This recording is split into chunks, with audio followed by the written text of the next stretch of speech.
So, arteries last week. We'll start at the heart. Coronary arteries, obviously these red ones running through the heart here.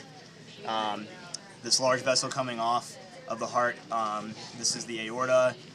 It goes up and then down to the back of the thoracic cavity. The first portion here is the ascending aorta because the blood flows up toward the head. This is the aortic arch, and where it arches and starts to go down in the back of the rib cage, this is the descending aorta.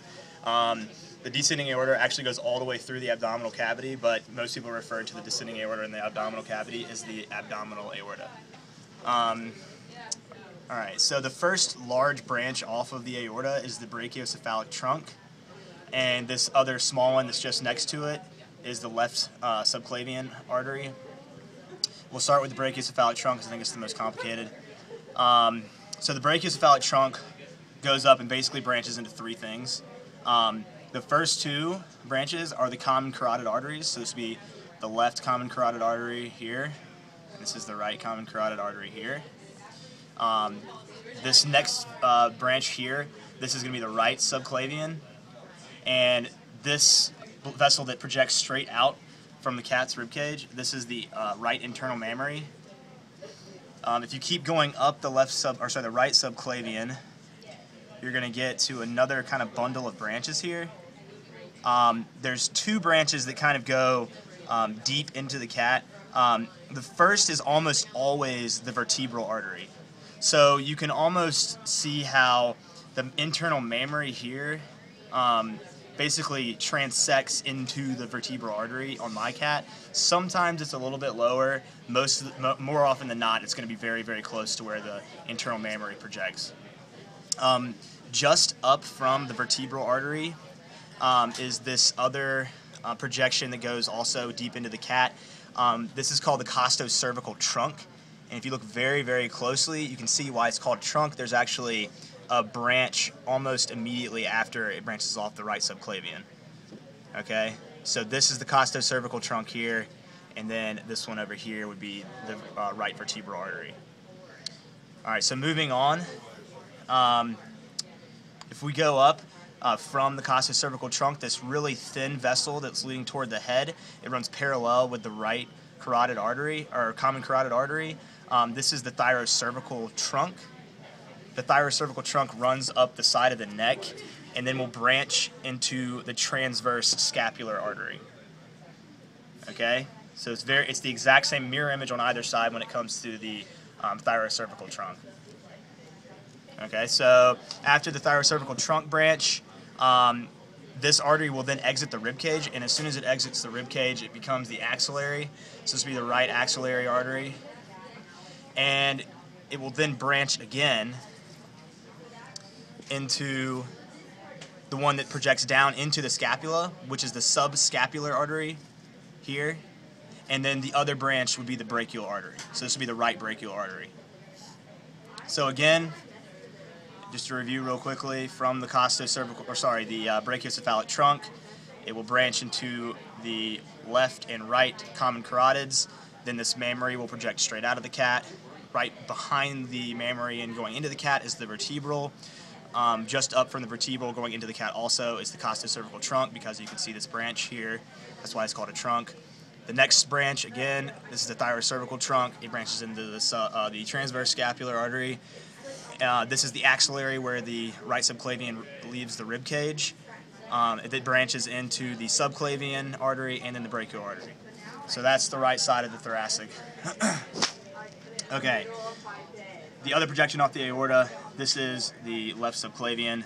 It branches just like the right subclavian into this left internal mammary, left vertebral, left costocervical trunk. It's somewhere in here. There it is. Left costocervical trunk. And on either side, you can't see on my cat, but there is an internal thoracic artery. It basically will go directly into the rib cage. So if you see one that's going into the rib cage, that's going to be the internal thoracic. Okay, so don't confuse the internal thoracic with the vertebral or the costocervical trunk. Again, we're on the left subclavian here. Going up, it's going to branch just like the right into this little thyrocervical trunk go up the side of the cat's neck, and this would be the left transverse scapular. Okay. When the left subclavian leaves the ribcage, just like the right side, it becomes the left axillary, and then the left axillary branches into the left subclavian and the left brachial. All right. So on to the abdominal cavity. Actually, I'm going to do the veins up here first. Okay. So whereas this was the brachiocephalic trunk on the artery, this is this large vessel here. Do y'all know what this is called? No, and thank you for pointing that out, because a lot of people get confused with that. And remember, this is the superior vena cava, right? Okay. The superior vena cava, usually the only branch you have to worry about off the superior vena cava is the internal mammary, and you can barely see. I ripped mine, but it will project off straight off the middle of the vena cava, and then it will branch if you have a long enough piece. But mine's broken, so you can only see that one projection. But that is the internal mammary vein. Let me get this out. Okay, so after the superior vena cava branches, this initial branch here, these are the right and left brachiocephalic veins. Okay, whereas the artery only had one brachiocephalic, as soon as the superior vena cava branches, these are the right and left brachiocephalic veins. The brachiocephalic will then branch into the ones projecting down. For our practical purposes, this is going to be the vertebral vein, the right vertebral vein on this side. This is the left vertebral vein.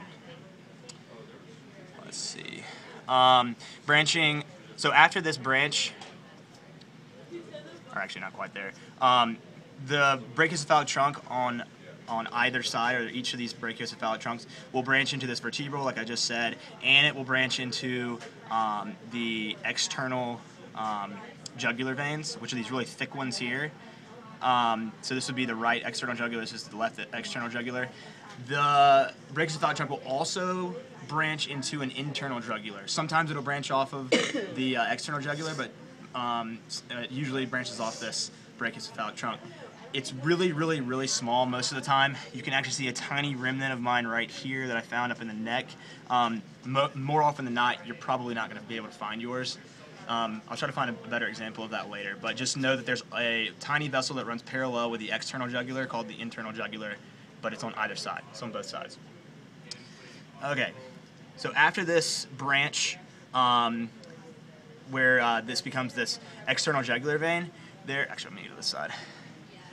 This little portion about the size of the tip of this probe, that's considered the subclavian vein. Okay? So that little tiny portion, just to where it hasn't yet exited the rib cage, that little portion on either side is going to be the left and right subclavian vein. And from there, it will branch really similarly to the arteries. So where it exits the rib cage here, this is going to become the axillary in this portion. This is obviously the brachial vein, and then this is the subclavian vein. On either side, it's the same. Okay? There's one vein that's really peculiar. It's called the azygos, and it usually runs on the right side of the vertebral column in the thoracic cavity. This vein right here is the azygos. Okay, so we got brachial, axillary, subclavian. Just make sure I have everything before I move on. All right, we're good to go. All right, so going down to the abdominal cavity. First of all, this portion of this really large vein here, do y'all know what that's called? Yeah, inferior vena cava. Okay, so the inferior vena cava will go all the way through the abdominal cavity as well, just kind of similar to the descending aorta. The vena cava will branch here, and this is one of the only spots you'll be able to see it. And for your practical, you're probably going to be asked, if you are asked, from this kind of a direction. This is the hepatic vein right here. Okay.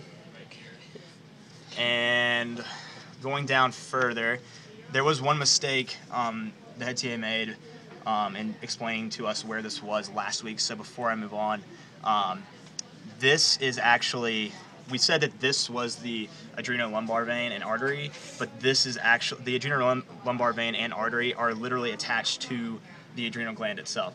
So right now you can't really see my artery very well, but this vein right here, that would be the adrenolumbar vein. There's a little artery in there sometimes that you can see, a little remnant of it. You can see that red right there. That would be the adrenolumbar artery. Okay, so renal vein, really easy to find. Find your kidney. You see this giant vein right here running toward it. That's the renal vein. Gonadal vein, same type thing. The gonadal artery, really easy to find here. This has to be the gonadal vein because it's running straight to the ovary on this female cat. Lumbar veins, just like the lumbar arteries, they're literally these little projections of veins that go into the lumbar vertebral column, portion of the vertebral column. Here, there's a couple of them. If you dig around in there, you'll be able to find them. There's one there, and then there's one right here. Pretty easy, those are. Okay, iliolumbar veins, so deep circumflex iliac artery, deep circumflex iliac vein, iliolumbar artery, all the same thing. It's these guys right here.